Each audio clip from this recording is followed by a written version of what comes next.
Call Lama Zero, Gol 5629. Fala galera, tudo bem? Bem-vindos a mais um episódio. Hoje começando com uma voz um pouquinho diferente, né? O Henrique não tá com a gente hoje. Já já eu vou falar quem compõe o quórum, mas sejam muito bem-vindos a mais um episódio do nosso podcast. Hoje eu tô aqui com o Conrado, a gente tá em tripulação simples, né? E com o Márcio Miguel. Márcio que voa numa empresa de carga aí, a gente já vai falar sobre ele. Conrado, palavra contigo. Fala, pessoal. É estranho, né, Caio? Você que nunca fala, né, Caio? Você que, né, mal abre a boca durante as gravações, mas, ó, para quem acompanha a gente, o Caio é o cara que mais participou das gravações no Farol de Pouso, apesar de muita gente nunca ter nem ouvido a voz dele. Mas o Caio tá sempre ali com a gente. O Henrique tá com compromisso. A gente, na verdade, a gente teve que mudar o horário hoje da nossa gravação com o nosso convidado. E isso deixou a gente com tripulação simples. Mas não é por isso que o episódio não vai ser espetacular, porque a gente está aqui com o Márcio Miguel. E eu para dizer assim, ó, só para dar um pouquinho de tempero no papo que vai vir em seguida, eu posso dizer, esse já vai ser o título do episódio, viu, Caio? Só para dizer para você. Márcio Miguel, o encantador de pessoas. É isso, cara, é assim que eu entendo você, Miguel. A gente acho que se cruzou muito brevemente na vida, assim, lá pelos idos de século passado, lá pela Laranjinha. Fomos contemporâneos em algum momento ali e tal, mas assim, pelo que eu ouço de você, de colegas em comum, que até a gente vai acabar falando aqui, porque a gente não se falou muito mesmo sobre isso, dos tempos de Omaner e tudo. Essa é a impressão que eu tenho sua. É um cara que é um encantador de gente, né? Pô, obrigado. Fico feliz. E eu acho que depois, quem ficar aqui com a gente, eu escutar até o fim, vai entender por que eu tô falando isso aí, tá? Miguel, valeu, obrigado. Cara. Obrigado por aceitar esse convite aí, tá com a gente. Eu que fico feliz pelo convite, né? Eu acho que é importante a gente passar a nossa vivência na aviação, principalmente para o pessoal que está vindo, né? Até esse artigo que eu escrevi que saiu na Aero Magazine ontem, justamente falando das novas gerações, né? No cockpit e no final a gente acaba fazendo a mesma coisa, né? A gente continua aprendendo com as pessoas mais novas, independente disso. Mas eu sempre escuto o canal de vocês e estou muito feliz pela oportunidade. Nós da Gol. Porque agora é que passou tanto tempo, cara, que dá para falar lá, porque lá na VASP, lá na Varg, lá na Gol, a Gol já tá velha, dá para falar assim, né, cara? Já. Dá para falar assim. Caio, vamos pagar uns boletos antes de engrenar no papo, hein? Fechado, vamos lá. Agradecimentos especiais aos nossos apoiadores da Realizar Escola de Aviação lá em Torres, o lugar certo para você tirar suas carteiras, se preparar para o mercado de trabalho. E falando em se preparar para o mercado de trabalho, também a gente não pode deixar para trás a FCT Human Development, com cursos de CRM aí para equipes multidisciplinares, não só na aviação, né? Para você desenvolver aí as suas habilidades não técnicas e se preparar para o mercado. CRM aí uma habilidade extremamente importante na carreira. E também a FP Aviation, nossa iniciativa aqui no Farol de Pouso, com os preparatórios para curso de inglês e cálculo. Então, se você precisa se preparar para o curso para a prova da SDEA, fala com a gente. Também preparatório de seleção para a companhia aérea. Aqui no Brasil nós temos algumas empresas em processo de admissão. Preparatório para você que está pensando em expatriar e voar fora do Brasil. Como boa parte da nossa equipe, a gente já tem um know-how bacana nisso daí. E também elevação para comando. Se você está indo do assento da direita para o assento da esquerda, pode falar com a gente que a gente pode te ajudar com isso. Dito isso, seguimos. Obrigado, Caio. Inclusive o Henrique não está aqui porque ele está aí no FP Aviation, lá, tá full mandioca lá, tá em aula. Dando aula. Está em aula e então também é raro. O Henrique está sempre conosco, sempre online junto com o Caio. Hoje ele está com compromisso, mas é isso aí, vamos tocar. E não é porque a tripulação está reduzida que o papo não vai ser extraordinário. Tenho certeza que vai ser. Pô, Miguel, para o pessoal que não te conhece, fala aí um pouco, quem é você? Da onde você vem? Como é que você chegou até aqui, cara? Bom, meu nome é Márcio Miguel, sou de São Paulo, fui criado em Santana. Acho que tem um pouquinho a ver da paixão, né? Que é próximo de Guarulhos. Mas E a paixão eu... pela camisa ali atrás do Corinthians também tem a ver, né, cara? Pra quem, olha, eu tive que revelar, desculpa, é corintiano, né? Se estivesse ouvindo o podcast, eu teria muitas dúvidas se eu continuaria ouvindo, mas vamos lá, vamos ver se você consegue meio reverter esse quadro.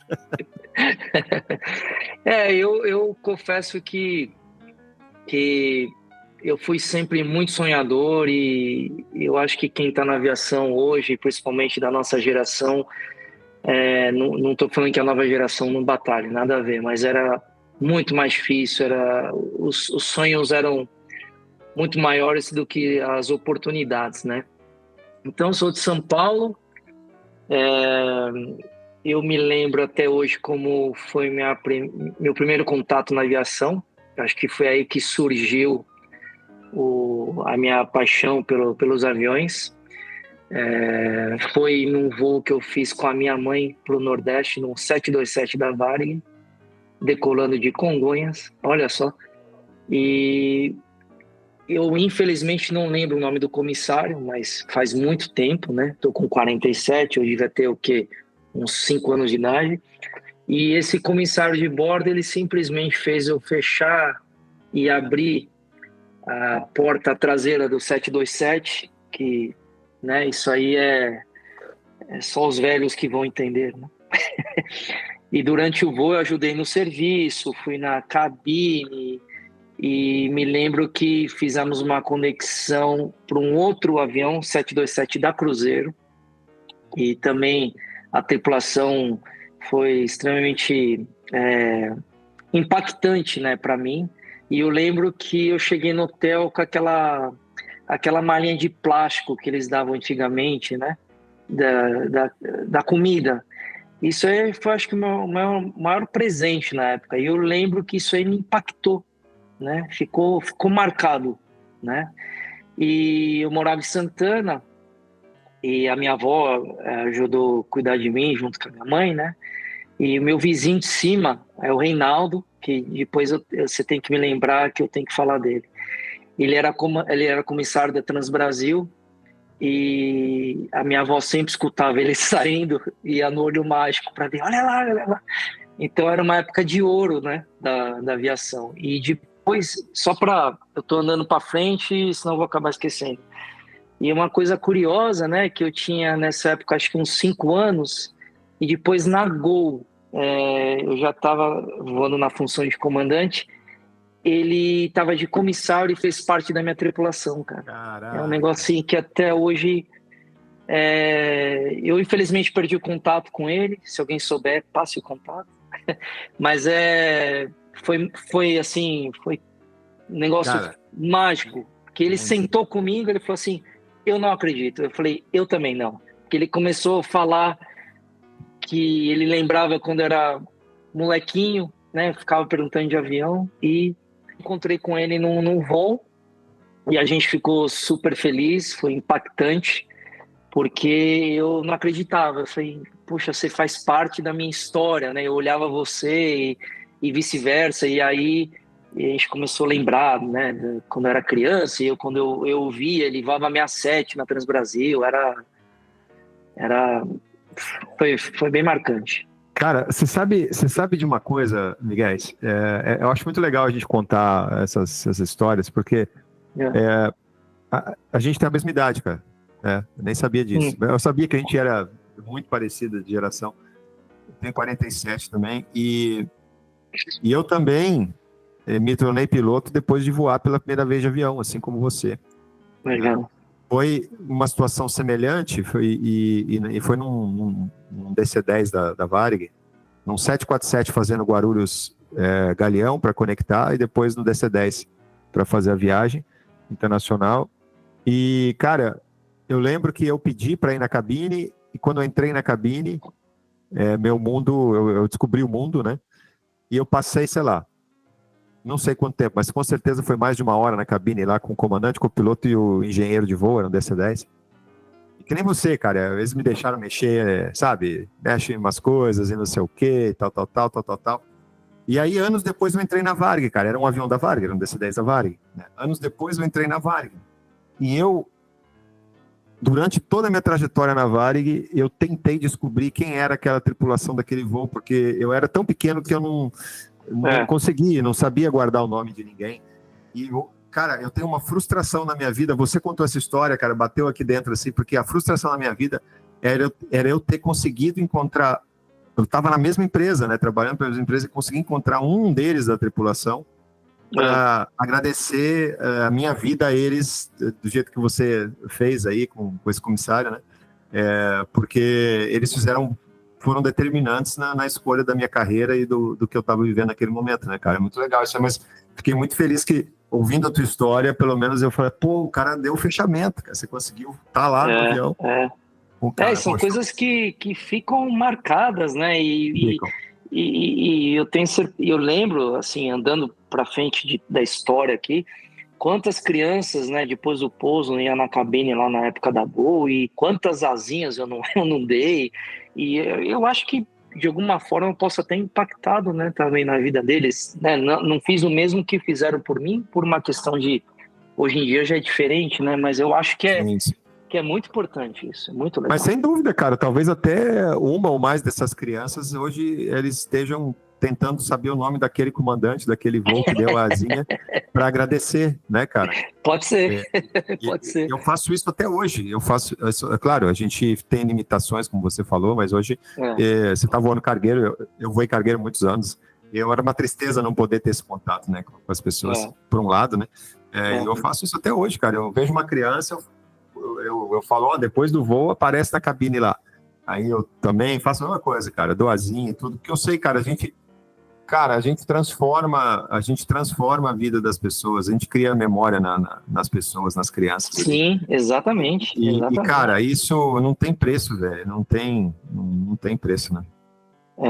E aí essa paixão por aviação, eu tenho muitas recordações. Eu lembro que, por exemplo, eu pousei num 767 da Transbrasil em Congonhas. Isso aí é uma coisa... Acho que a única pessoa que falou isso que eu vi na internet é o Panda, né? Que ele tem essas lembranças e eu lembro até hoje. Eu voei de Panam, então assim, são coisas que são marcantes, né? E eu tenho um primo de segundo grau, o Flávio Abraão, ele voou muitos anos na Pantanal, depois se aposentou na Azul, e eu me lembro também que eu sempre ia visitá-lo, né, junto com a minha mãe. Ele morava ali na Zona Sul, mais próximo de Congonhas, então ele tinha aquele radinho que pegava escuta, mas não eram os digitais, né? Então eu ficava ali enlouquecido, tentando de alguma forma escutar o avião, e quando a gente escutava era um negócio assim, que legal, eu escutei o piloto falar, né? Muito legal. Como eu morava em Santana, eu ficava muito na janela, né? Então, pelo barulho dos aviões, eu já sabia, esse horário é o 47200 da Varig, vem de manhã, ou DC-10, na época tinha o 07 da Transbrasil, da Varig, tinha todos esses aviões que marcaram a história, né? Sim. E eu normalmente, final de semana, ou minha mãe ou minha avó, era mais minha avó, porque minha mãe sempre trabalhou muito para nos ajudar, né? A minha avó me levava até Guarulhos. Nós pegávamos 2 ônibus para chegar no aeroporto de Guarulhos. E normalmente eu ficava ali no terraço, só tinha o Terminal 1, né? Então a gente gostava muito de ir à tarde, porque sempre parava o Tristar da TAP. E não sei porquê, a segunda porta do Tristar é quase no meio, né, do avião, né, praticamente. Isso. Então o Finger ficava conectado, então eu ficava no terraço, eu lembro até hoje. No terraço, a gente conseguia ver literalmente dentro da cabine, porque a janela do Tristar, ela chega a ser até maior que do 67, né? E minha avó ficava na outra lateral, ela é italianona, então ficava falando da vida dos outros. Então ela ficava falando, olha lá, estão indo embora, aqueles portugueses, tudo chorando, e eu ficava concentrado ali nos pilotos. E comia aquele lanche super caro que também não tinha na McDonald's, né? E eu tô falando isso também andando para frente, porque teve uma vez que meu filho foi me buscar em Guarulhos, e nesse dia taxiando o avião, eu já estava de comandante, ele estava nessa mesma lanchonete, e a minha esposa até filmou, e ele estava naquele exato momento quando a minha avó, como é que se diz? Me levava lá para ver os aviões. Eu falei, meu Deus, eu estou na mesma posição onde, sei lá, há 25 anos atrás eu sonhava ser piloto, eu estou agora hoje taxiando. Que sensacional, hein, cara? Então são coisas bem, bem, bem marcantes. Bem. Que legal. Você está contando a história da minha vida, cara. Eu ia para Guarulhos também, ficava lá vendo os aviões, cara. Pô, muito legal. É a história da minha vida, cara. Muito bom. Pô, eu imagino que na tua cabeça essa visão, né? Visualizar o teu filho ali esperando você e voltando tantos anos atrás ali, cara, deve ter sido algo, pô, incrível, né? Não, bem legal. E nessa época também as opções que a gente tinha era o Clube do Mancho, para ter as fotos. A ETA, eu não fiz tanta parte da ETA, mas eu me lembro. Tem um grande amigo meu, Alex Persa, ele fazia parte, né, do grupo. E o que a gente tinha era também comprar revista. A minha primeira revista, eu lembro que foi a Flap, quando lançou o 47400. Eu tenho até hoje essa revista. Uhum. Por falar nisso, quando eu vou para o Brasil, minha mãe sempre fala, olha, tem um monte de coisa aqui, né? O que eu faço? Tipo, ela quer jogar fora, né? Essas tranqueiras velhas, jogar tudo fora. Tudo lá. Cara, que demais, cara, que demais. Porque eu acho que tem essa nossa geração, né? Que viveu as mesmas coisas e tal, e sonhava com a aviação pela Flap mesmo. Era isso aí, cara. Não tinha outra opção, não tinha internet, não tinha podcast, não tinha farol de pouso, não tinha, né? Não tinha nada. Eu costumo dizer que a aviação naquela época tinha uma mágica por tudo, assim, é como se fosse um circo, né? Quando você está sentado ali, você quer saber o que rola atrás das cortinas, né? A aviação era a mesma coisa.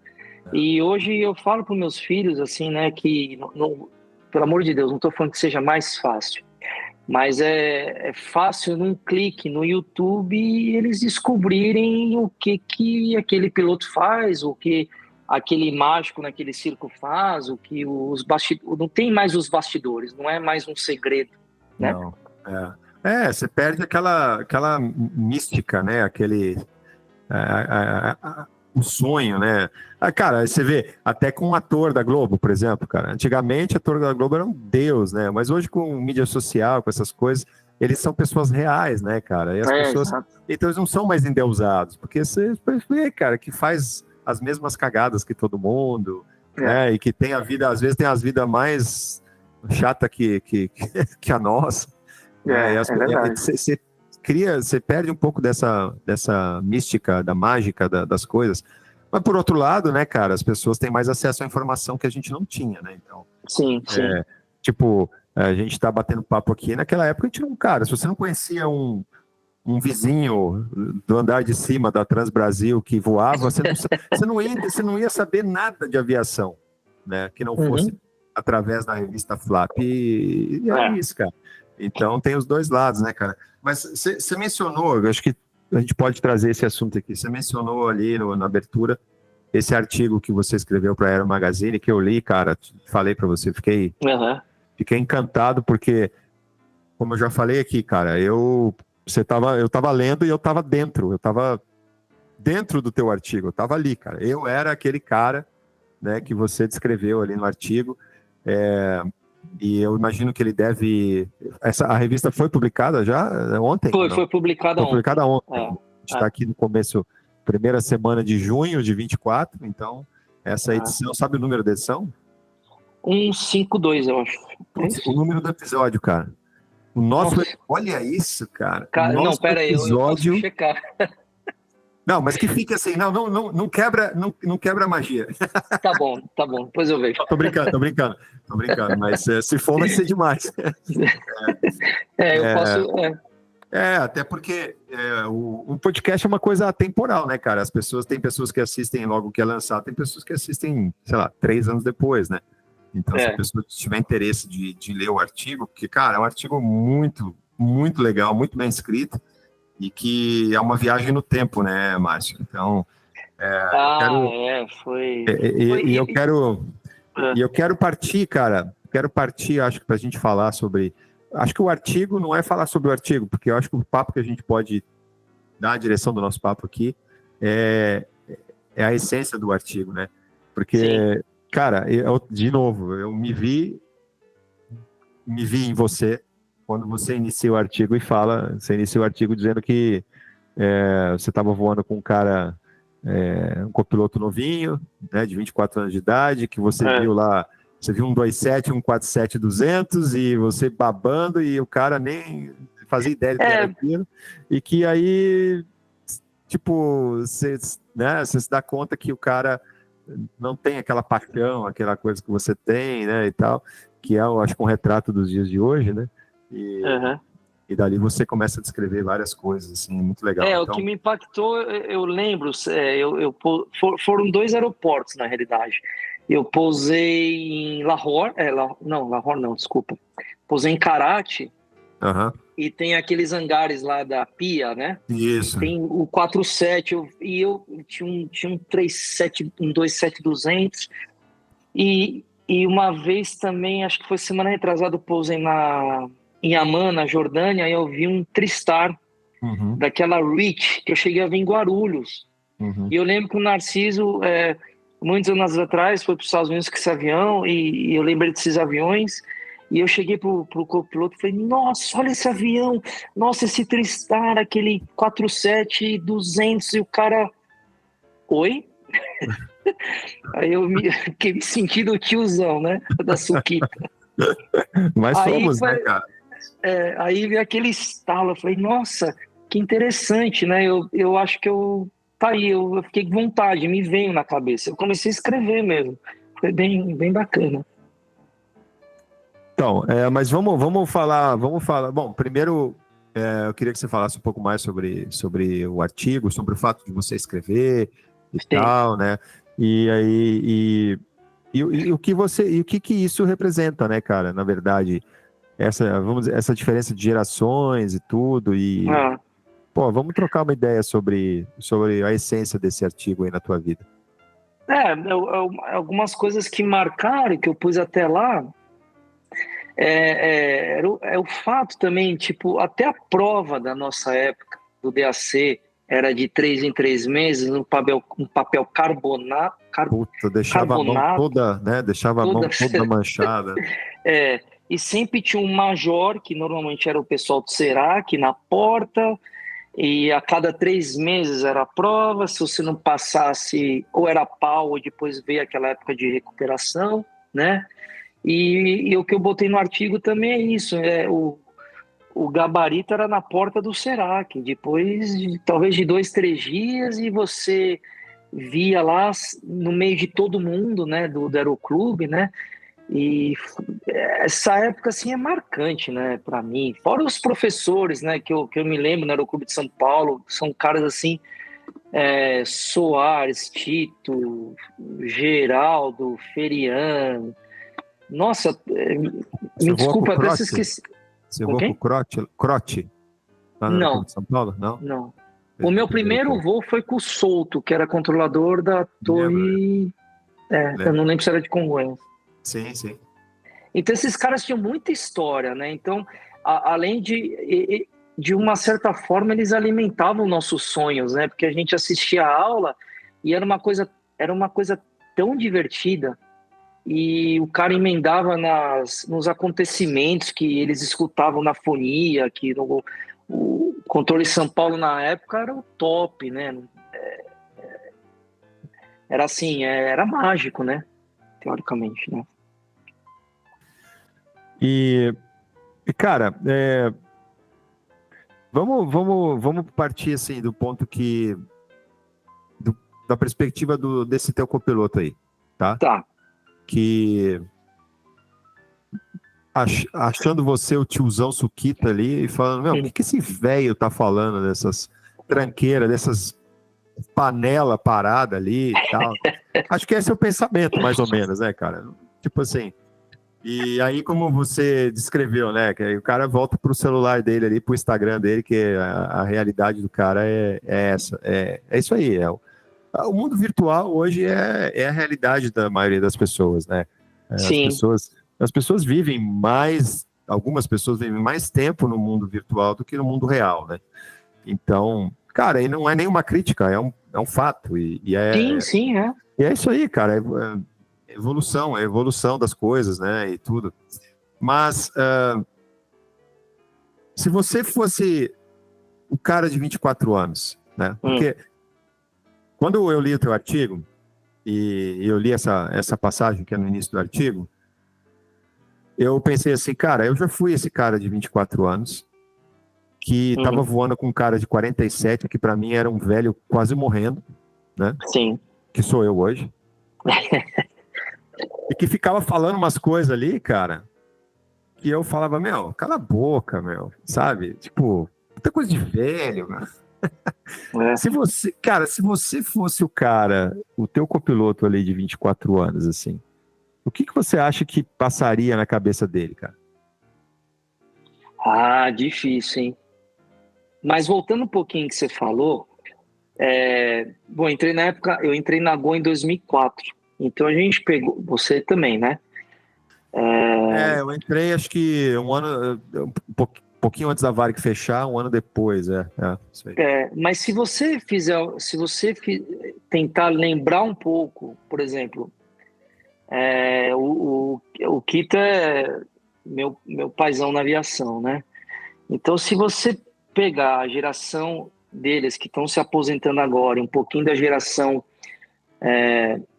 mais antiga, eles tiveram as mesmas dificuldades que nós tivemos. Eu, por exemplo, trabalhei na VASP em terra, muitos deles trabalharam também.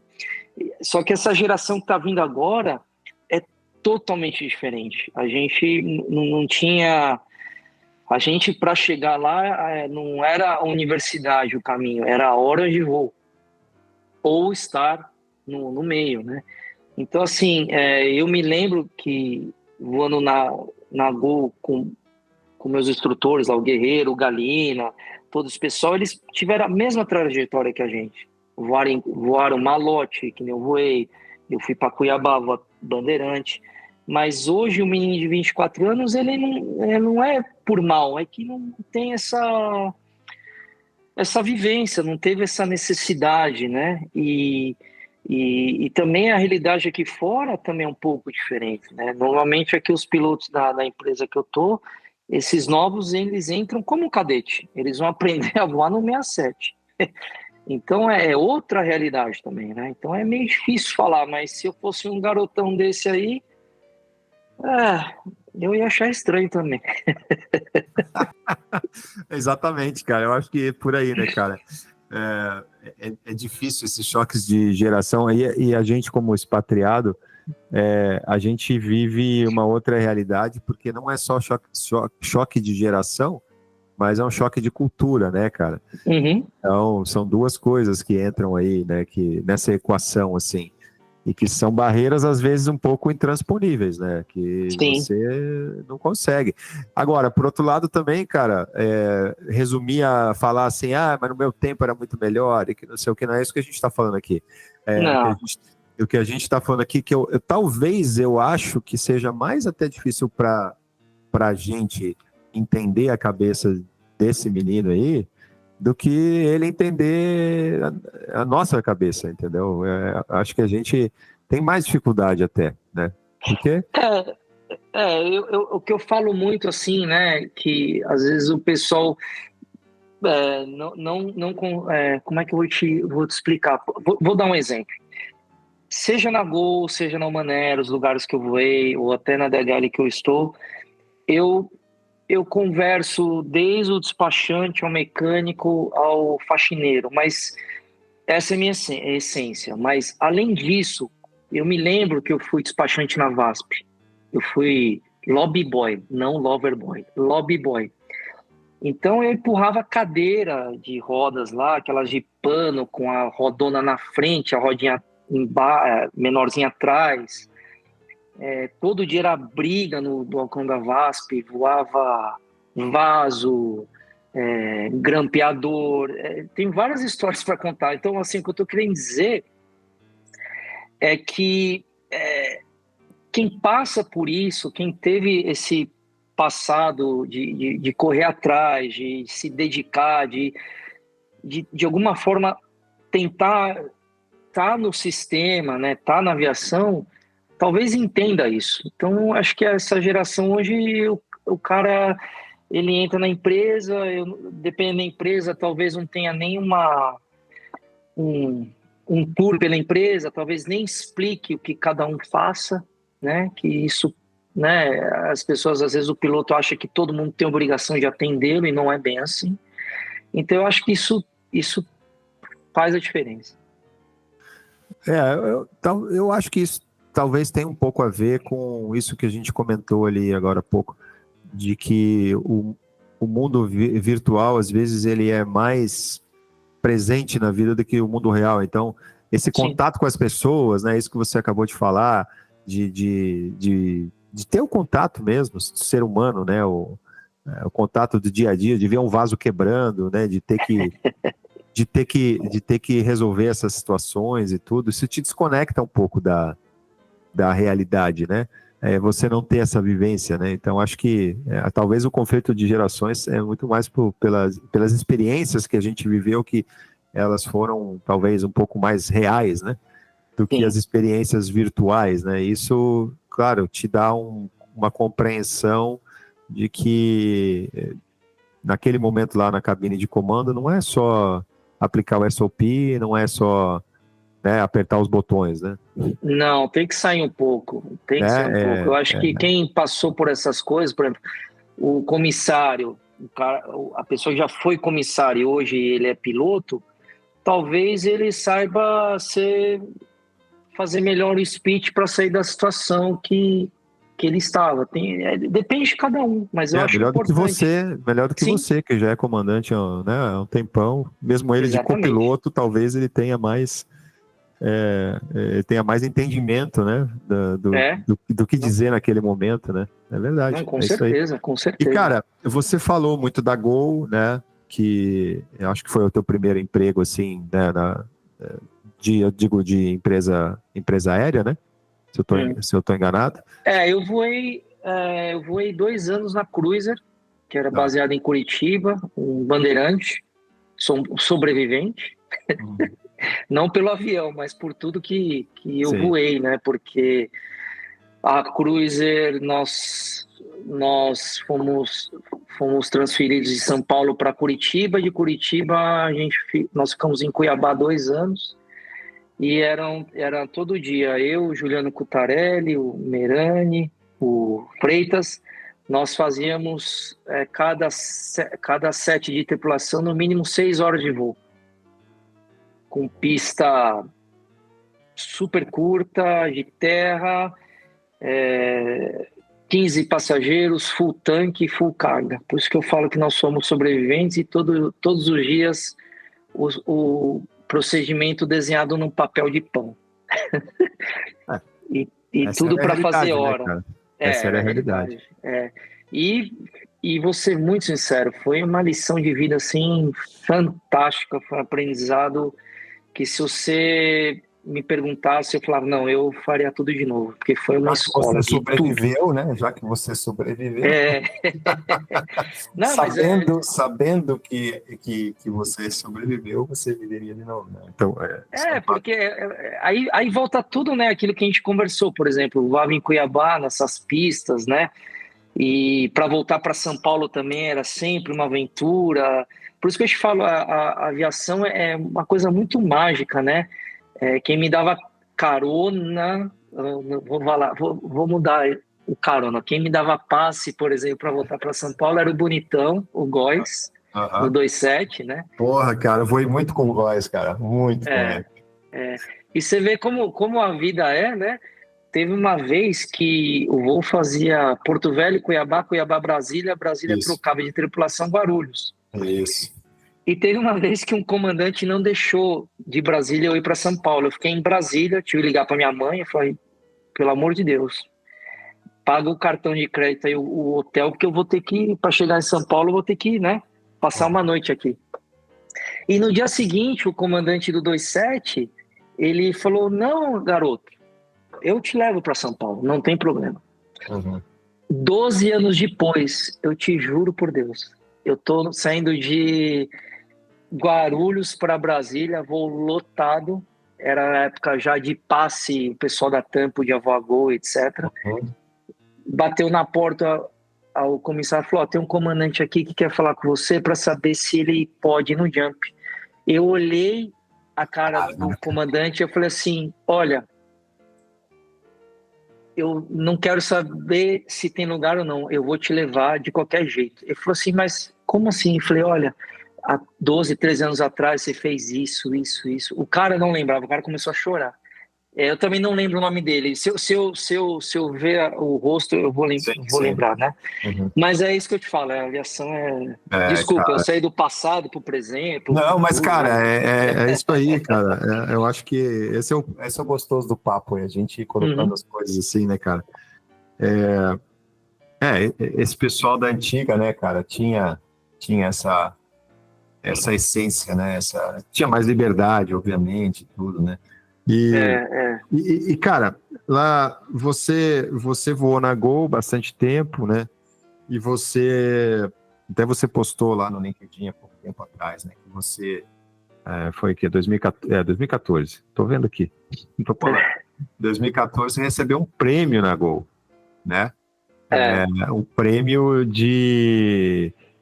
que foi dado aos funcionários assim, que tiveram uma boa reputação, né? Um prêmio baseado no valor de servir. Tá aqui, você colocou isso aí, né? Isso aí.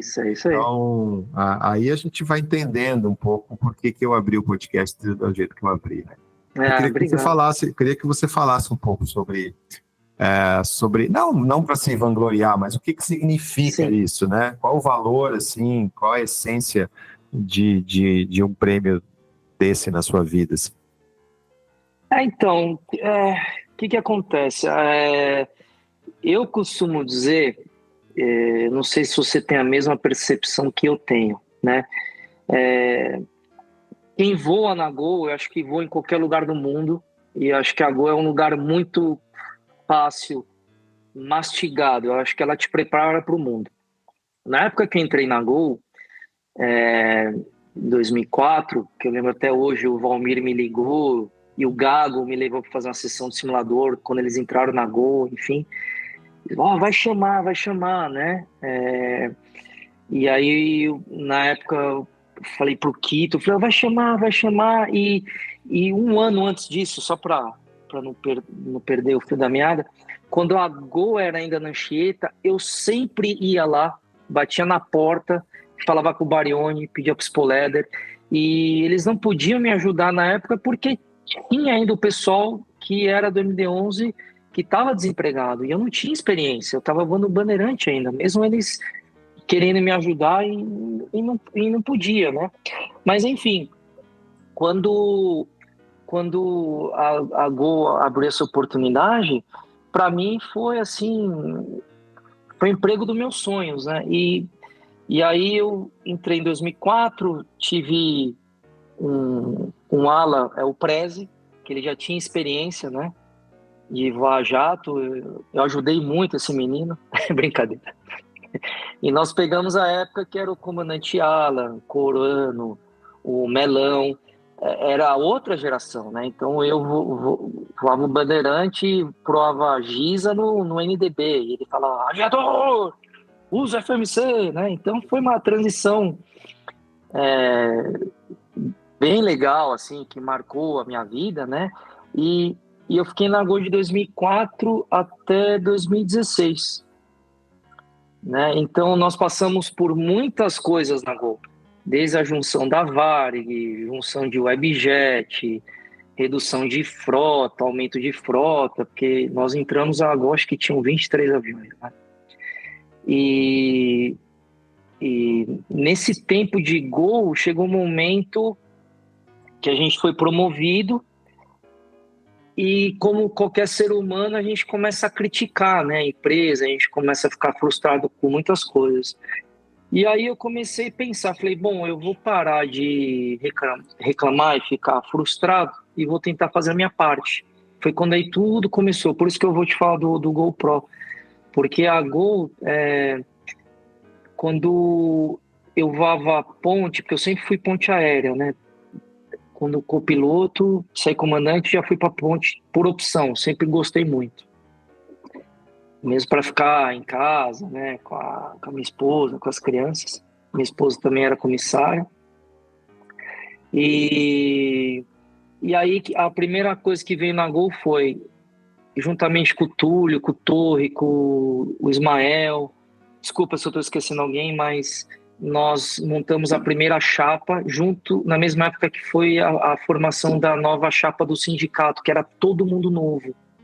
Então veio a parte da Asa Gol nova e a parte do sindicato novo. Foi aí que tudo começou a mudar na minha vida, porque aí veio a Asa Gol, e aí veio o comitê de hotéis, que eu fiquei acho que 5 anos no comitê de hotéis. Veio um aplicativo da Gol, que eu montei junto com a comissária Rosângela, que a gente partiu do princípio que o tripulante não precisava mais ir no DO. De alguma forma a gente convenceu o pessoal. Esse aplicativo tá aí até hoje.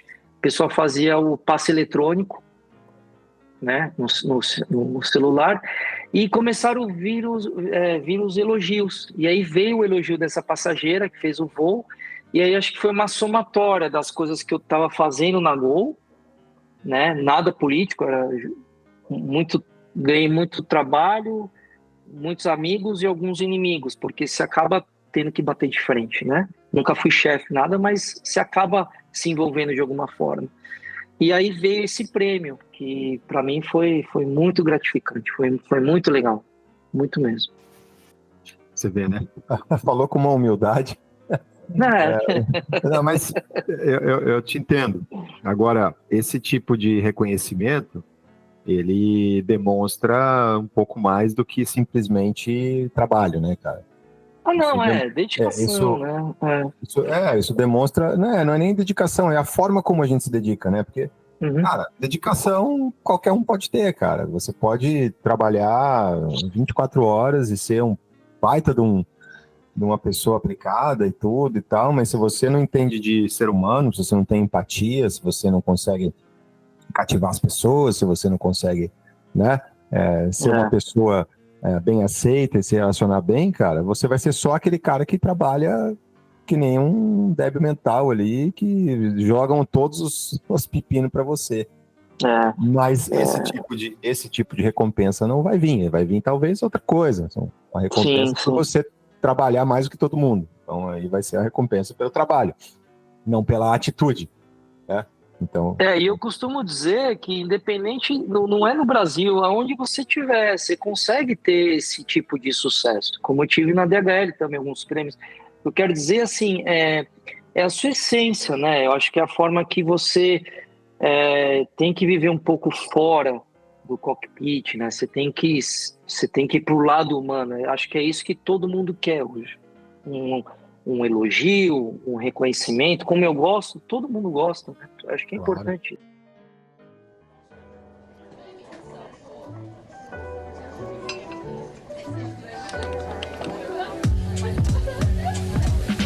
Hora do cafezinho do Farol de Pouso, um oferecimento. Nex Atlas, o aplicativo definitivo de planejamento de voo e navegação aérea do piloto brasileiro.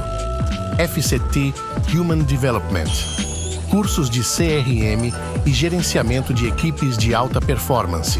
Porque desenvolvimento humano faz toda a diferença, e disso nós entendemos. FCT Human Development, because human performance matters.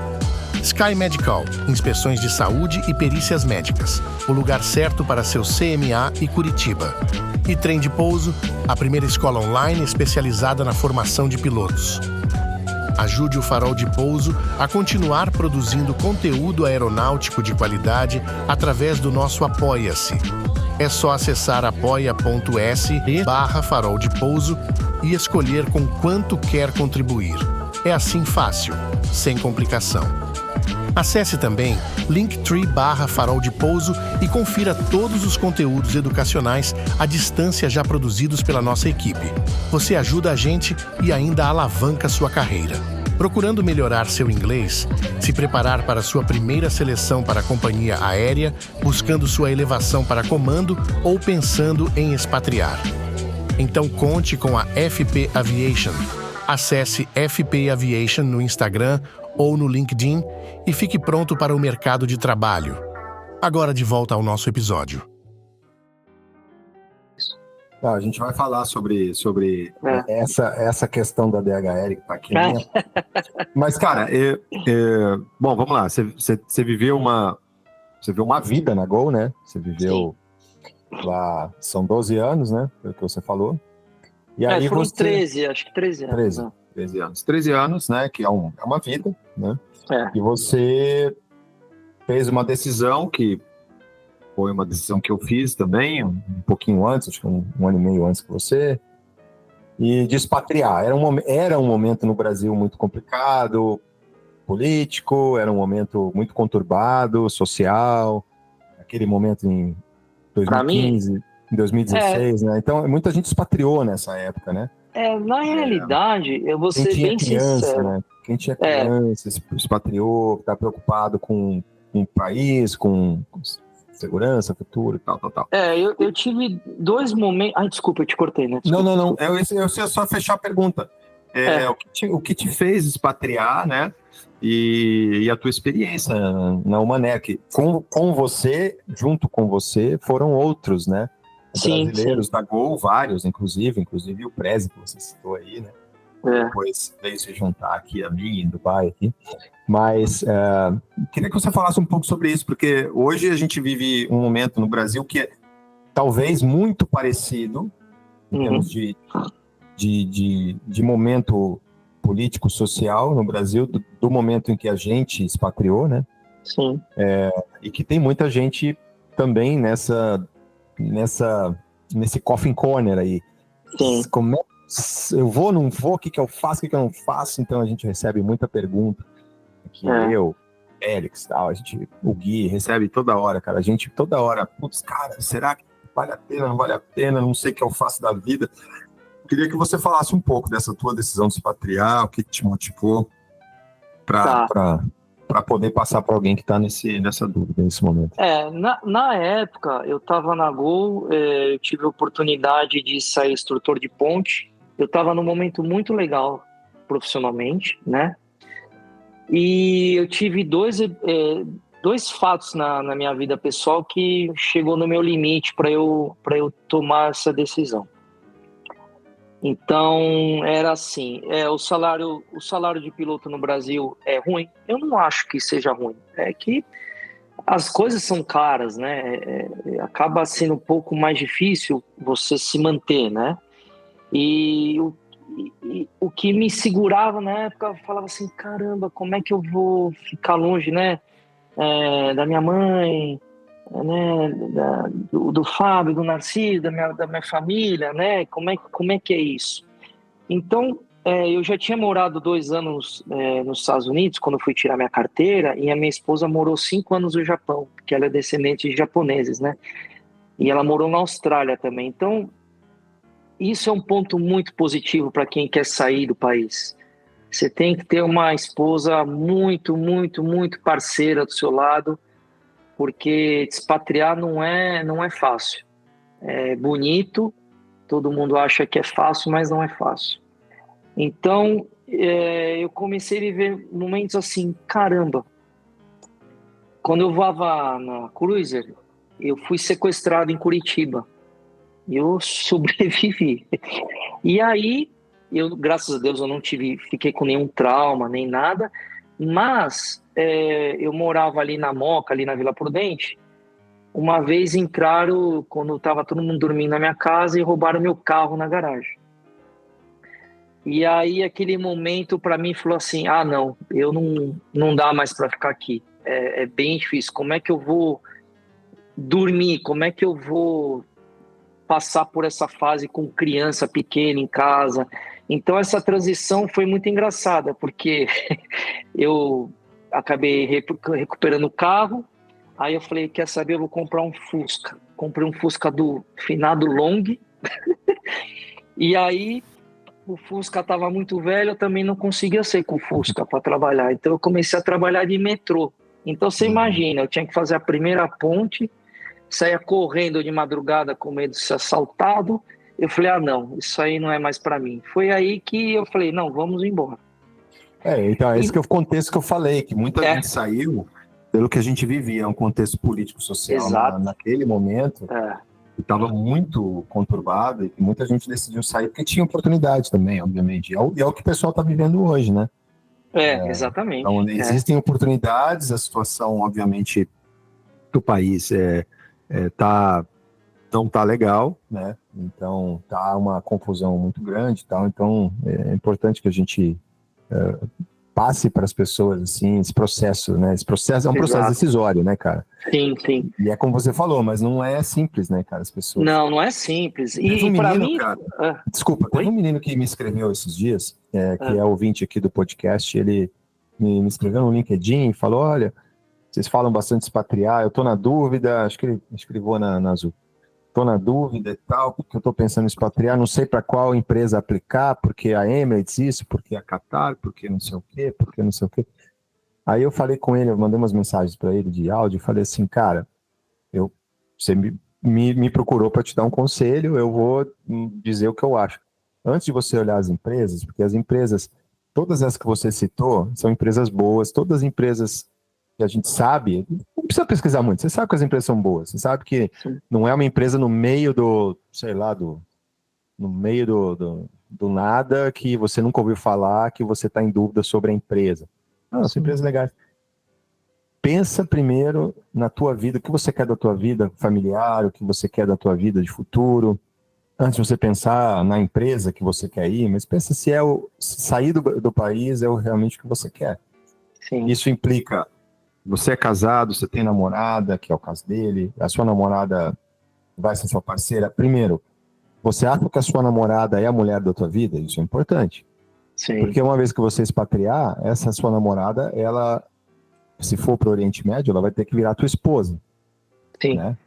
E então é isso que ela a pessoa, né? Isso já vai te dar.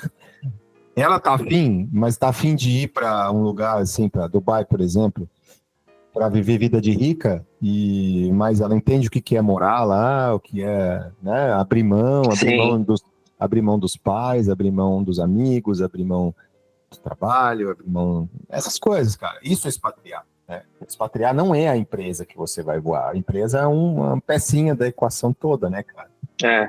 Esse alerta que você falou é importante, que expatriar não é muito mais do que a gente mudar de emprego, né, cara? Muito mais, muito. Não, não, imagina. E é super importante isso. E quando você está fora, muitas coisas mudaram na minha vida pessoal. Mas só voltando um pouquinho, eu acho que a minha saída da Gol foi muito mais fácil que para você, porque na época a Gol ela deu licença não remunerada. Então eu falei assim, bom, ou é agora ou é nunca, porque eu tenho chance de errar. Eu tenho chance de não dar certo e voltar, porque eu voltaria na minha senioridade, voltaria com tudo, talvez só fazer mais um ground school, enfim. E aí que a minha esposa falou, vamos embora. E aí eu fiz a seleção na Fly Dubai e fiz seleção na Oman Air. A Fly Dubai, na época, ela demorou acho que uns 2 meses e meio para me dar a resposta, e eu já falei, eu estava preocupado, porque eu falei, essa licença uma hora vai acabar e eu vou perder essa oportunidade. Então eu falava muito com o André Gueto, né, na época, e a Fly Dubai nessa época não era a menor empresa do Middle East, que hoje eu acho que é a mais top, né? Na época caiu aquele avião na Rússia, né? Bom, você lembra disso, né? E aí que aconteceu? Eu fui fazer aí eu fui fazer a seleção na Oman Air em Dubai, e eu saí do simulador junto com o Moreira Lima. Os caras já deram o contrato de trabalho pra gente. Falei, Jesus. Você fez junto com o Castilhos também, então, né? Não, fui antes. Antes? Eu fui antes, Aí eu fiz com o Moreira Lima, porque do Moreira foi assim, ó. Nós fizemos a seleção da Fly Dubai juntos e o resultado não saía. Aí ele falou assim, Miguel, vamos pro Oman Air? Eu falei, Oman Air? Ele falou, vamos fazer a seleção? Eu falei, vamos embora. E eu fui para Dubai. Aí ele levou a esposa dele e eu levei a minha esposa. E aí nós saímos de Dubai, nós pegamos um voo, fomos para Muscat, para conhecer. E nisso a gente já tinha contato com o Marcel Mendes, que até faleceu já. Ele estava na Manera, acho que há 12 anos. A família dele nos recebeu, foi super legal. E aí foi muito interessante, porque na volta para o Brasil, saindo do aeroporto antigo de Muscat, você lembra, né? Parecia uma rodoviária. Ele falou assim, Miguel, você não vai ficar chateado comigo? Eu falei, não. Ele falou, eu resolvi que eu vou para Fly Dubai. Eu falei, e eu resolvi que eu vou para o Oman Air. A gente voltou para o Brasil e foi aí que eu lembro que eu fiz um voo para Porto Alegre, já tinha pedido para sair, para ir para o Oman Air, estava esperando a documentação. Eu encontrei com o Castilhos em Porto Alegre e falei, tô indo para o Oman Air. Ele falou, putz, eu também estava pensando em ir para fora. Aí foi o Prezi, foi o Castilhos, foi uma galera bem legal para lá. Uhum. Cara, bom, você decidiu expatriar, você falou quais foram os motivos, né? Que, sim, como eu falei, os motivos, eles não devem ser profissionais, né? Eles devem ser muito maior do que isso. E essa experiência de estar na Oman Air e de viver pela primeira vez uma vida de expatriado e de entender como é que funciona o mundo, né? Porque a gente no Brasil a gente entende como funciona o Brasil, né? Sim. Essa é real. Como foi essa descoberta do mundo para você? Pensando nessa primeira experiência. Por mais que a gente tenha amigos, né, que voem fora, que as pessoas falem, né, como que é, quando você chega, você vê que, eu vou falar por mim, pelo amor de Deus, eu vi o quanto ignorante eu era, porque quantas pessoas falam, você mora aí no Emirados Árabes, não tem nada para fazer, calor, o que eu vou fazer aí? É totalmente oposto, é vida normal, é que você tem que, estando no país, você tem que viver o país. Então, por exemplo, hoje eu estou no Bahrein, né? Mas Oman é muito mais restrito que o Bahrein. Eu tenho amigos omanes que eles tratam a gente como se eu estivesse no Brasil, eu me sinto em casa, né? Então, quando você entra na cultura de onde você estiver, eu acho que esse é o grande sucesso. Eu acho que o sucesso é esse. E para mim foi um choque, porque no Brasil a gente reclama, né? A gente tem sindicato, aqui fora a gente não tem sindicato, a gente não tem proteção. Hoje é uma regra, amanhã é outra, e você tem que fazer a regra, Habib, né? Não digo aqui, é no mundo inteiro, né? E, por exemplo... E sem choro, né? E sem choro, não tem direito essa. a choro. É isso aí. Você não tá feliz, tá tudo certo. Ninguém vai sentir sua falta. E eu via o quanto eu era ignorante nesse aspecto, porque eu estava no meio do Paquistão, indo para Katmandu, ou no meio do oceano ali, cruzando ali, né, indo para a Índia, ou perto da Somália. Eu falava assim, meu Deus, eu jamais imaginei na minha vida estar num lugar desse. E você não tem noção, a não ser que você esteja ali e fala assim, caramba, que doido, né? Que legal, né? Você chega, você vê que tem muito que aprender, né? Eu aprendi demais. Continuo aprendendo, né? Essa experiência é incrível mesmo, né? Você se dá conta da tua insignificância, né? E regulamentação aqui Eu lembro que no Manera era 90 horas. Dá pra voar quanto? É 99? 99, bora. Mas é como você falou, né? Não tem sindicato, não tem outras questões, tem o regulamento, as empresas usam o regulamento ao máximo para É, extrair lucro, né, cara? E é o que é, cara. E é aquele negócio, você não tá feliz, meu amigo? Então, olha, a porta tá sempre aberta. Sim. é, Procure outra oportunidade, deixa feliz, porque aqui não vai mudar. Né? Tipo assim, e não é tipo, você nunca vai ser lembrado disso de uma forma grosseira nem nada, né? não. É o que é, cara. Eu vou falar assim, pô, não, eu entendo que você tá reclamando, entendo que é isso aqui, mas, cara, aqui a empresa é assim. E uma coisa que é muito legal, que eu falo isso para todo mundo, que todo mundo reclama do Brasil, eu tomo muito cuidado, que eu já escutei isso, tá? Falarem para mim, você não pode falar de política ou falar disso porque você vive fora, você nos largou. Não é o caso aqui, mas só para você entender o que eu quero falar, é que ser brasileiro, nós somos muito, muito bem-vindos em qualquer lugar. Eu falo isso, eu vi um artigo outro dia quando o Pelé morreu, que o pessoal falou assim, é impressionante como ele atingiu o nome dele e o Brasil mundo afora, na época que não se tinha nada de internet. E quantos árabes eu falo aqui, você fala, sou brasileiro, e muitos falam assim, Pelé, Sócrates, eu estou falando de futebol porque é impressionante como a gente é querido. E o nosso passaporte não tem as restrições que muitas nacionalidades têm que a gente acha que não tem. Isso é Olha verdade, quem cara. chegou, meu Deus. Isso que você falou é uma verdade, mas vamos abrir aqui um espaço pro Dani, cara. Dani tá aí. Boa tarde, meus amigos. Fala, Márcio. Tudo bom, cara? E aí, que prazer, tudo bom? Prazer é meu. Nem para dar um oi, mas tinha que passar aqui para poder te ver.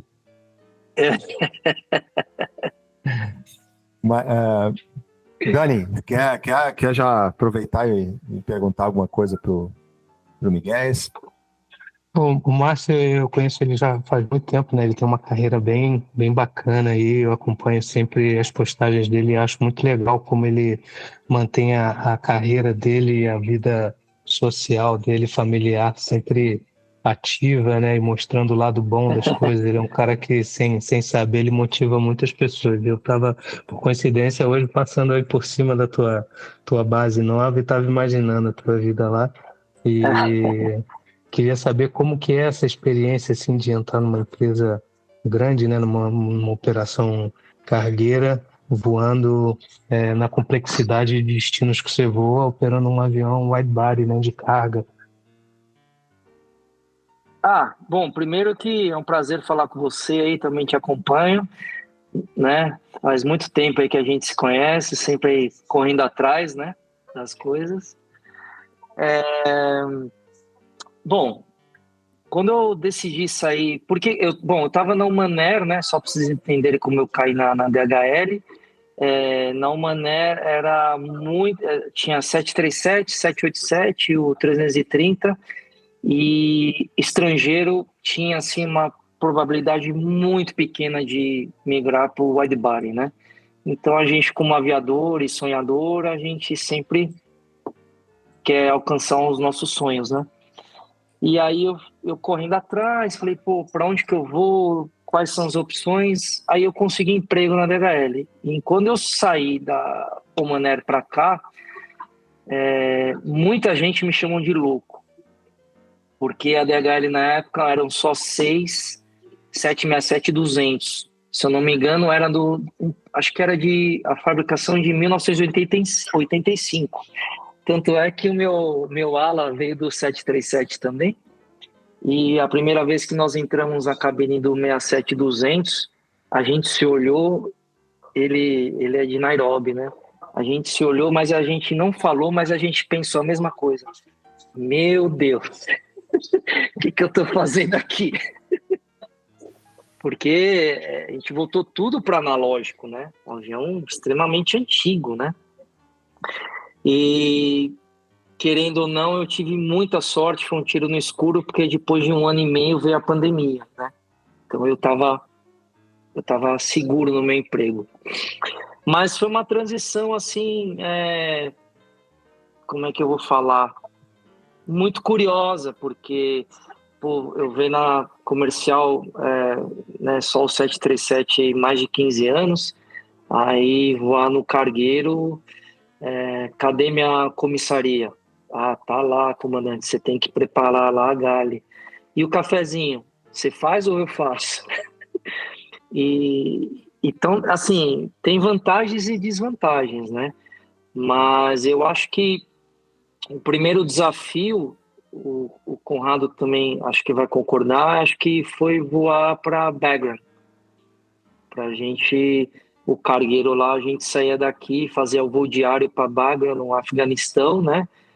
Que para mim foi uma surpresa, né? Saía do Paquistão, entrava no Afeganistão, quando você entra no Afeganistão, o meu call sign, o Delman, o DHL, some e vira o NAG, a gente vira americano, né? E era um alvo bem fácil, porque era um 67 com uma cor bem fácil de identificar, né? Um amarelão. E a gente voava para Kandahar e Bagram, no Afeganistão. Então, acho que esse aí, para mim, foi assim, um grande desafio no começo. Assim. Foi bem curioso mesmo. Mas, cara, eu vou ter que discordar de você, porque você voa o avião que é o avião mais maravilhoso já produzido, 67. Sim, Eu não com posso ser certeza. sensível do Conrado agora. Não, pegou no meu calo agora, cara. Eu sou apaixonado pelo 67, voei lá na ABSA quase 6 anos e, cara, eu gosto daqueles reloginhos como eu gosto dos meus filhos. Eu acho que o avião é um avião maravilhoso, cara. Eu ainda sonho. Ontem mesmo eu estava falando com um amigo meu que está lá ainda. E eu falei para ele ontem, cara, você acredita que eu vira e mexe o sonho que eu tô voando aí com vocês, voando 67ão aí, vira e mexe, cara, porque realmente o avião eu acho espetacular. Não, um avião fantástico, né, porque pro ano de fabricação dele, né, as coisas que ele faz, muita coisa melhor que o NG, né. Não, isso sem dúvida. E tem muito voo que a gente faz vazio, principalmente o Bahrein, Dubai, a gente faz aqui vazio, sai daí no máximo, né? A nossa aproximação, a velocidade para pouso é 117 nós. O avião é fantástico. E a gente atrapalha aí o Fly Dubai, o Ararada. Mas, sabe, eu só queria... Antes do Dani fazer a pergunta, a gente tava para chegar na DHL, né? O Dani pegou ali o espírito do papo ali, pô. E o Dani, o Miguel estava falando sobre a experiência de ser expatriado e a impressão que ele teve, né, que brasileiro é muito bem visto, né, no exterior, né. Eu acho que todos nós comungamos da mesma opinião, né. O Dani também é expatriado já há alguns anos. E, cara, sabe que uma vez eu desafio alguém que está ouvindo o nosso podcast para me responder, não vai responder porque não é ao vivo, mas de pensar. Deixar um comentário. Aonde é a Eritreia? Se alguém já ouviu falar num país chamado Eritreia. Eu nunca tinha ouvido falar em Eritreia. Para mim, isso aí, Eritreia era coisa grega, né? Tipo, da Grécia Antiga. Mas Eritreia é um país. A capital é Asmara. E a gente voa para Asmara. E aí, a primeira vez que saiu um voo para mim para Asmara, eu fui ver ali, né? Fui dar uma olhada ali na documentação, lá no tal, não sei o quê. Eu falei, caramba, que raio de negócio é esse aqui? Eritreia, né, bicho? Que coisa esquisita, né? Aí, pô, eu fui para Eritreia. Por incrível que pareça, é na África, né? Não é na Grécia. Para mim foi uma surpresa. E aí, cara, pousei e tal, Asmara e tal, veio o pessoal falar comigo, um pessoal super simpático ali, o pessoal do ground staff. Tá? Aí o cara perguntou, comandante, de onde você é? Foi do Brasil. Brasil, Pelé, Ronaldo. É exatamente o que o Miguel estava falando, cara. A gente tem essa aura, né, de um povo gente boa, muito pela marca do esporte, cara, pela marca do futebol, né? Isso é uma coisa que é muito legal de ver, né, cara? Porque a gente tem já, assim, essa abertura muito fácil com as pessoas, né? E é muito... E nesse momento, cara, dá um orgulho muito grande de ser brasileiro, né, cara? Quando a gente sente essa conexão com as pessoas só por dizer que a gente é brasileiro, cara. E a gente fala assim, abre um sorriso imediato, né? E a gente fala assim, cara, se você soubesse quanta M tem na minha vida, no meu país e tudo, não, mas o cara vira teu amigo já porque você fala que é brasileiro, cara. Isso, né, cara, isso dá um aconchego na alma, assim, cara. É um negócio muito bacana para quem é expatriado, né, brasileiro expatriado, viver isso aí. Miguel, Oi. falando em aconchego na alma, você está aí na DHL voando a máquina mais fantástica já construída pela humanidade, e voando numa empresa que tem, claro, não no Bahrein, mas a empresa como um todo tem uma estrutura fantástica, né? Uma empresa gigantesca, né? Fazendo networking de carga com desafios diferentes de passageiro e tal. E aí você foi nominado como o cara aí, né? O funcionário do ano. Mais uma vez, né, cara? Mais uma vez ganhando um prêmio de reconhecimento por quem você é, não pelo que você faz, né? Claro, se o que você faz não fosse bem feito, você nem concorreria a esses prêmios, né? Não é essa a questão, mas... E eu queria que você falasse sobre isso, cara, porque uma coisa é você tá na Gol e tá lá com os teus parceiros ali, convivendo, falando a mesma língua e tal, e ser uma pessoa querida, bem quisto. Outra coisa é a gente tá fora, né, no mundo, aí, num lugar que é totalmente fora da nossa natureza e convivendo com pessoas, como é o caso aí do Bahrein, né, como é o caso aqui do UAE, né, para mim, para o Dani, convivendo com pessoas do mundo inteiro. Eu fiz um curso de CRM agora aqui na empresa, semana passada, e eles falaram que no flight deck, né, na cabine, são 141 nacionalidades. A gente tem... Caramba! 1.300 pilotos e 141 nacionalidades. Cara, se eu for pensar, é bizarro até imaginar isso aí, sabe? Sim. Então, é esse ambiente multicultural que a gente vive. Esse é o contexto de um expatriado que mora num país totalmente cosmopolita, né? Sim. Como os países aqui dos Emirados Árabes, em especial, né? Aí vem um brasileiro gente boa, que gosta que é corintiano, que que pareça, o cara é gente boa aí, apesar de ser corintiano. Brincadeiras à parte, é um cara aí que, né, que é boa praça, gente fina e tal, que voa direitinho, que faz o seu, tal. Aí o cara vai pro Bahrein, país pequenininho, mas voa numa empresa multinacional e que tem pessoas também que provavelmente tem mais de 100 nacionalidades ali. Aí esse cara é nominado como funcionário do ano, cara. Explica isso, cara. Explica isso. Não, só para voltar em Asmara, meu primeiro voo solo aqui foi para Asmara. E eu tive uma emergência. Voltei para o Bahrein, mas bem curioso mesmo. Sempre pensei em pousar em emergência em Asmara, deve ser um negócio meio esquisito. Ainda bem que foi saindo daqui, mas Asmara é um lugar que eu também não tinha ideia. É impressionante, né? Eu achava que era uma ilha grega. Juro para você. Aí volta aquilo que a gente falou, né? Como eu me senti ignorante, né? Quando veio para esse mundão, né? Mas o que acontece? A DHL, ela está aqui no Bahrein desde 1976, né? E por mais que tenha a base na Inglaterra, em Leipzig, na Alemanha, e aqui são SOPs diferentes, são chefias diferentes. E a DHL ela tem um negócio muito legal que ela incentiva todo mundo a participar dos prêmios. Então, por exemplo, ela tem aqui todo mês o Employee of the Month, né? Então, assim, Esse eu já ganhei. Então, assim, quando você faz alguma coisa diferente, eles adesivam o avião com o nome da pessoa. Então, pode ser o comandante, que já foi meu caso, o faxineiro.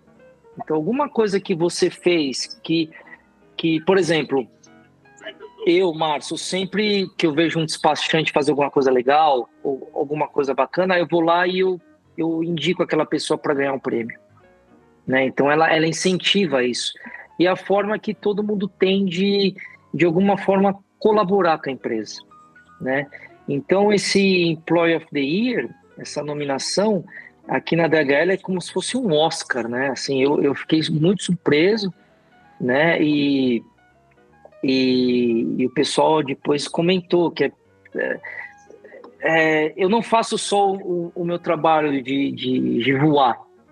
Eu sempre, de alguma forma, sem querer, eu estou ajudando alguém. Esse fato de você nominar as pessoas, o fato de você estar ajudando, é uma forma que as pessoas reconhecem, porque eu sempre falo para o pessoal, perder tempo na internet para criticar alguém, todo mundo faz, mas ninguém perde o mesmo tempo para falar assim, pô, você me atendeu bem, pô, qual que é o e-mail do seu chefe, qual que é o seu nome? Ninguém faz isso. Então, acho que essa é a essência, é isso eu tenho que passar para os meus filhos. Eu falei, galera, a gente tem que incentivar as pessoas, eu acho que essa é a forma que eu uso para mim, entendeu? E aqui na DHL eu fui o primeiro piloto brasileiro, né? E tem as nacionalidades que você falou também, a gente tem bastante, né? Nós somos em 140 pilotos no total, mas a gente não tem esse número de nacionalidades aqui. Uhum. Cara, obviamente que um reconhecimento desse, né? Acho que já falei isso antes, né? Mas a importância de reconhecimento desse, cara, acho que é mostrar que o caminho certo é esse, né? Eu acho que isso é uma coisa que as pessoas que celebram junto contigo e que ficam felizes, né, pela tua conquista e tal, e até, como você falou, né, até as pessoas que por inveja vão criticar, né, e tudo, né? Não, sempre vai ter. Com certeza, mas esse Miguel é um puxa-saco aí, meu, deve ficar puxando o saco todo mundo lá, ganhou um prêmiozinho desse aí, ó, fica lá, né, o cara babando o ovo lá da chefia, não sei o que, tal. A essas pessoas, eu só digo o seguinte, sinto muito por vocês vão ser medíocres pro resto da vida, porque vocês não entendem nada da vida, né? Vocês estão só perdendo tua energia criticando as pessoas em vez de ver cara, então assim, eu sou um piloto de avião, e voltando lá para que a gente tá falando no começo, né, cara? Um menino de 24 anos lá. Você perguntar para ele, talvez você perguntar para ele, assim, para um copiloto hoje de 24 anos, né, que tá voando em qualquer lugar, assim, cara, o que você está fazendo aqui? Né? Talvez, e eu já perguntei isso, eu falo porque eu constantemente eu desafio, eu vou muito como eu falei para o Miguel, né, eu vou muito com meninos assim novos e dando instrução inicial e tal, e às vezes eu vejo que o cara, ele não olha para fora, cara, não sabe, o cara não dá um sorriso, claro, tem instrução, tem muita tensão, né, mas você vê que o cara não consegue viver um momento, por mais que você cria o ambiente para o cara relaxar e tal, né? Eu às vezes pergunto, cara, o que você está fazendo aqui? Né? É interessante. E o cara não sabe responder, cara, de verdade, cara. Ele não sabe responder, né? E cara, a gente voa, não é para... Em partes para satisfazer nosso ego, porque como você mesmo falou lá no começo, cara, a gente quer mais, a gente ama voar, e isso infla o nosso ego, porque faz parte e tal, mas por que, cara? Por que você tá ali? Cara, você tá ali porque você tá vivendo, cara, você tá viver é interagir com as pessoas, cara, entendeu? Viver não é apertar um botão e desfilar com as tuas 4 faixas no aeroporto. Isso não é viver, isso é exibicionismo. Não, exatamente. E eu costumo dizer para a galera que todo mundo tem que ajudar o próximo. Por exemplo, teve um prêmio aqui na DNL e eu ganhei, mas não tinha intenção de ganhar, pelo amor de Deus. Na pandemia, a gente desenvolveu aqui junto com o pessoal da igreja, aqui do Bahrein, alguns brasileiros. A gente saiu no meio da pandemia, a gente entregava caixas e caixas de comida porque estava cheio.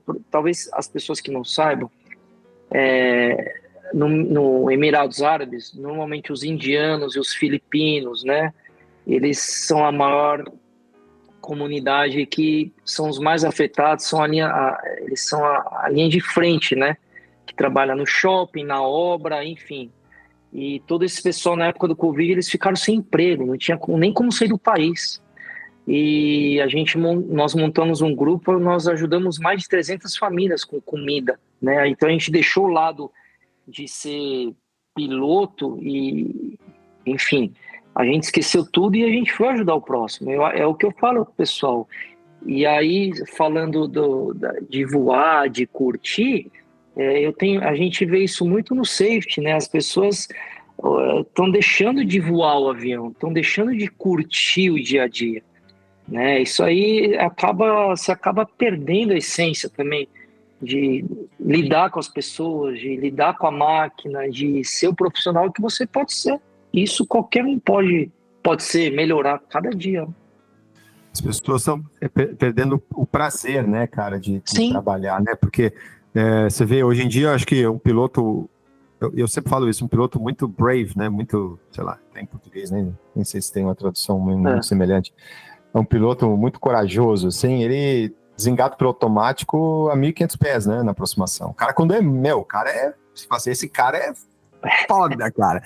Ele desengata a 1.500, né, porque o normal é desengatar ali a 800 pés depois do landing checklist completed, né, 500 pés, e quiçá lá approaching minimums, né? Aí esse é a maioria, mas o cara bravery desconecta a 1.500 pés, cara. Você fala, cara, esse cara é, né? Top. E a gente perde até o prazer de voar, né, cara? Até o prazer de voar na mão, que é desnecessário, obviamente, sabe que é desnecessário, que o piloto automático faz um trabalho melhor, mas, cara, aquela sensação, cara, de você desconectar pro automático ali a 10 mil, 5 mil, e aí fazer as últimas curvas, flapear e voar, sentir o avião na mão, mexer na potência, deixar a velocidade perder um pouquinho, daí especialmente Boeing, né, Miguel? O Dani nem sabe o que é isso, eu tô falando pro grego. Já sou BNB. O Dani hoje, pra ele, isso não faz nem diferença, né, cara? Mas, cara, essa sensação, cara, de você fazer um errinho ali, fazer uma cagadinha, dar um overshoot no localizador, e daí buscar, dar um bank angle ali, cara. E é o normal, cara, e você corrigir, depois você pôs e fala, caraca, né, pô, voei na mão, né? É isso, cara, sabe? Até essas sensações, daquele frio na espinha, aquela ansiedade, né, de, pô, vou fazer uma aproximação visual. Cara, isso a gente não vive mais, né, cara? E aí é, de certa forma, triste, né, cara? Porque isso vai entristecendo. Entristece a alma, eu costumo falar isso aí. Isso entristece a alma, né? A gente e vem tudo lá do passado, né? Eu vou dar um exemplo, assim, que não sei se tem a ver, mas enfim.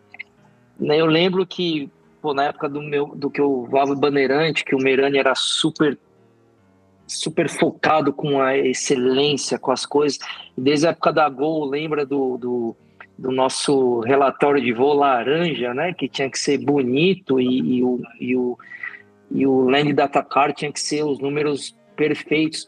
Hoje em dia eu critico isso, não é porque eu sou chato ou tô ficando velho. Bom, velho eu já tô, mas é o lado de ser profissional. Tá tudo muito... Eu vejo isso, né? Eu tô falando daqui.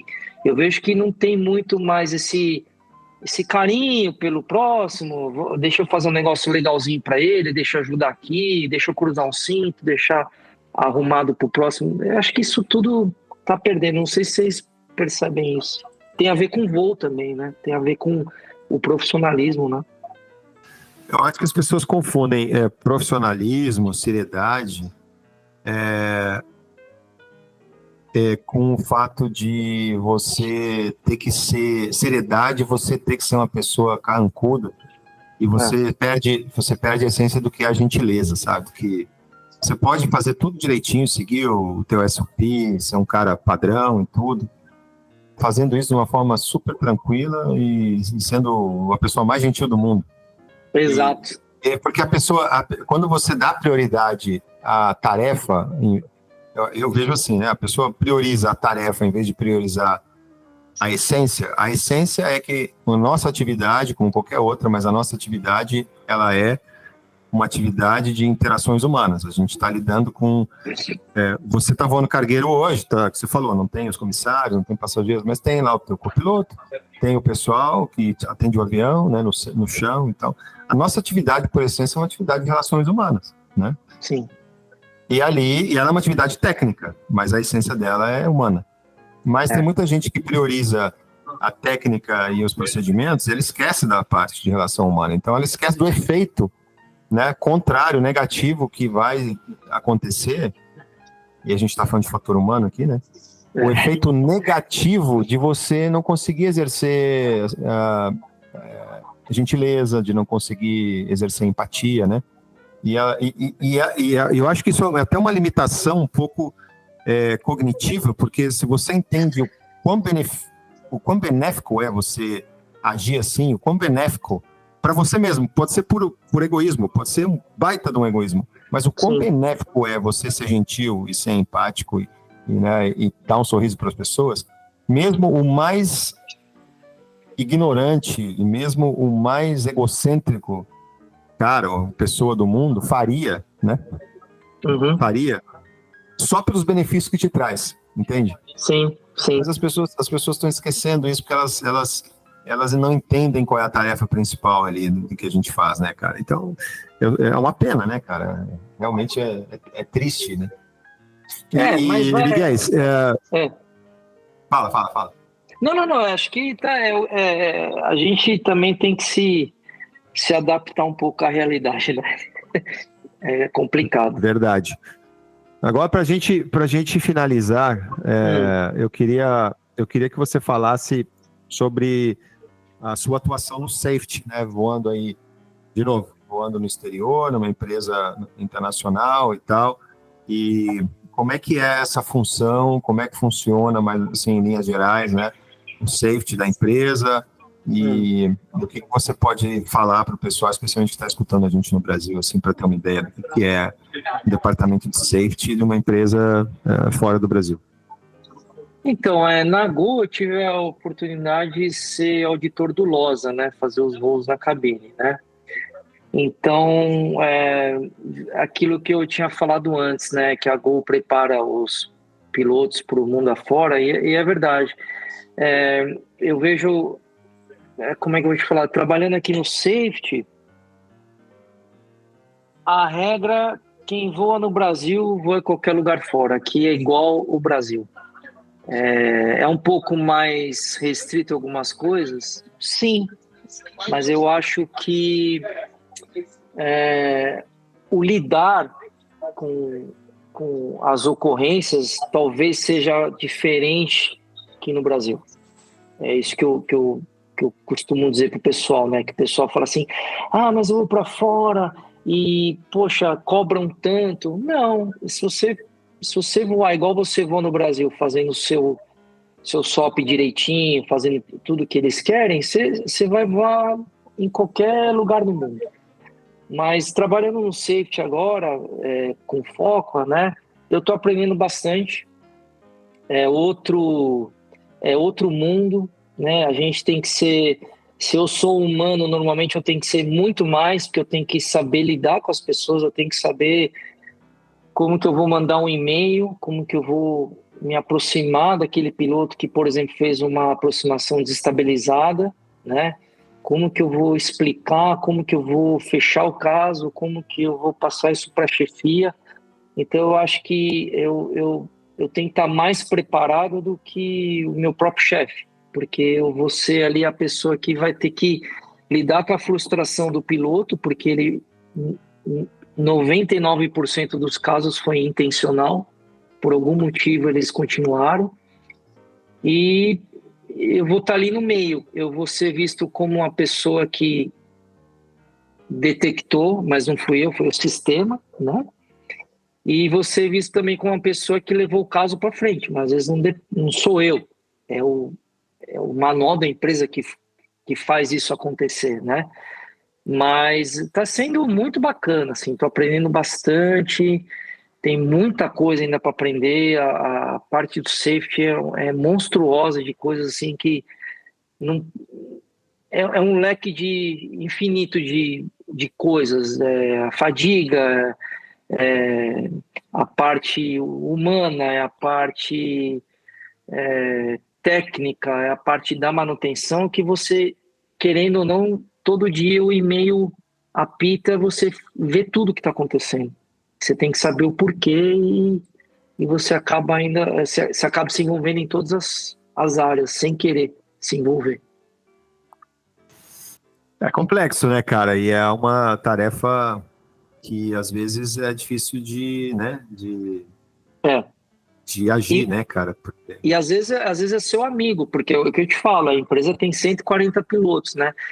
Já aconteceu o caso e eu falo assim, ai, caramba, como é que eu vou ligar pro meu amigo, como é que eu vou lidar? Eu já cheguei até a pedir para outro colega, né? Falar, dá um tempo aí para eu pensar como que eu vou falar, né? Então, assim, é legal, mas é muito desafiador. É muito complicado, às vezes. É igual você ser chefe, né? Ou até na sua função, você tá lá também no simulador, né? Você dá instrução pros seus amigos, né? Fala, cara, uma das piores coisas que tem é você fazer o cheque de um amigo teu. Porque, cara, é desafiador. É desafiador, porque às vezes é o que você falou, cara. Às vezes a vontade de pedir para alguém fazer as coisas por você, falar por você, né, e tudo, porque são tarefas às vezes ingratas, né, mas eu acho que traz um aprendizado muito grande. E eu acho que aqui a gente consegue entender muito bem por que lá no começo da conversa, que o Dani não pegou, mas eu abri o podcast falando que o Miguel é um encantador de pessoas, esse vai ser o título, o título, vai ser, e para quem está ouvindo até aqui, depois de 1h30 exatamente, nesse segundo, já veio pelo título, né? Encantador de pessoas. Agora você entende. O cara tá lá no safety da empresa, o cara lida com as questões, né, de erros e violações e tudo. O cara tem que puxar a orelha da galera ali de vez em quando, né? Tem que dedurar de vez em quando, no bom sentido, obviamente, passar para frente os eventos e tal, né? Que não é a tua função, não é a decisão final, mas de analisar e ver o que vai ser passado para frente ou não e tudo. E mesmo assim o cara é, né, nominado como funcionário do ano, uma pessoa querida por todo mundo, mesmo tendo às vezes uma tarefa ingrata, né, de ter que puxar a orelha de gente, de amigo, de não sei o quê. E, cara, isso, você vê, cara, que isso só mostra que independente da nossa posição, independente de a gente ter uma posição hierarquicamente maior, e isso dá um poder, né, Miguel? Cara, você tá numa posição dessa, te dá um poder e naturalmente distancia as pessoas se distanciam de você, algumas pessoas, naturalmente. Sim. Outras, elas vão se aproximar por interesse, porque, eu quero ser amigo do cara que analisa lá o FDM, né? O cara baba teu ovo porque ele quer ser... Outros se distanciam, porque eles acham que você agora, que você é meio chefete ali e tal, né? E o cara não quer saber de papo, né?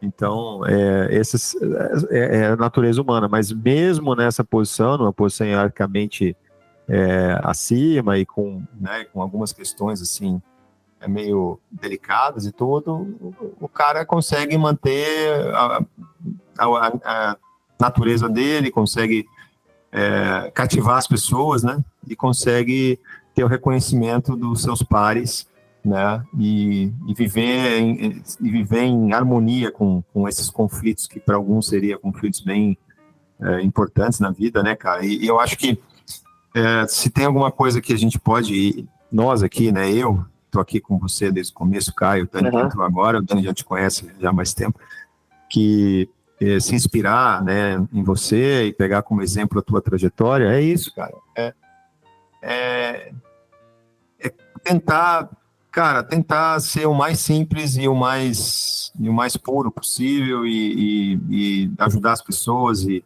estender a mão, né? Não importa em que posição você esteja e tudo, e lembrar que a essência da vida, cara, é o próximo, né? A essência da vida é o próximo.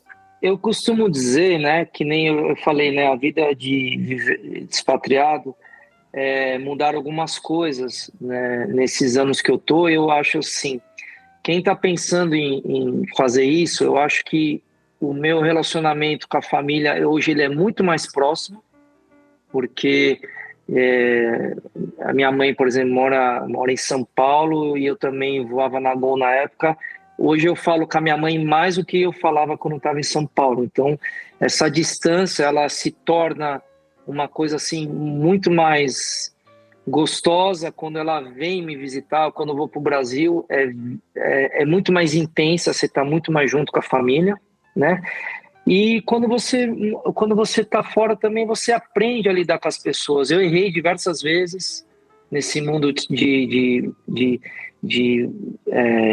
viver fora, a gente aprende com nossos erros, a gente está mais religioso, porque quando você vai ver, você fora, você olha e fala assim, caramba, eu tenho amigos, mas quem está ali é sua esposa, seus filhos, e são coisas, como é que eu vou te falar? São seus alicerces. Aí quando vê aquilo que a gente comentou no comecinho, né, de os pilotos têm que pensar em perder uma carteira de saúde, o quanto isso pesa, principalmente quando você está fora, que você fala, meu Deus, você está sozinho. Então você vai fazer um simulador, você sempre vai assim, caramba, né, eu tenho que estudar muito mais porque não é minha língua, são outras culturas, né? Então tudo isso faz parte. E eu costumo também falar que hoje o cara do meu lado tá voando como meu copiloto, fica chato, como um copiloto, mas amanhã eu posso ser copiloto e ele ser comandante. O mundo é muito redondo na aviação, né? A gente não pode esquecer disso. Isso aí é fundamental.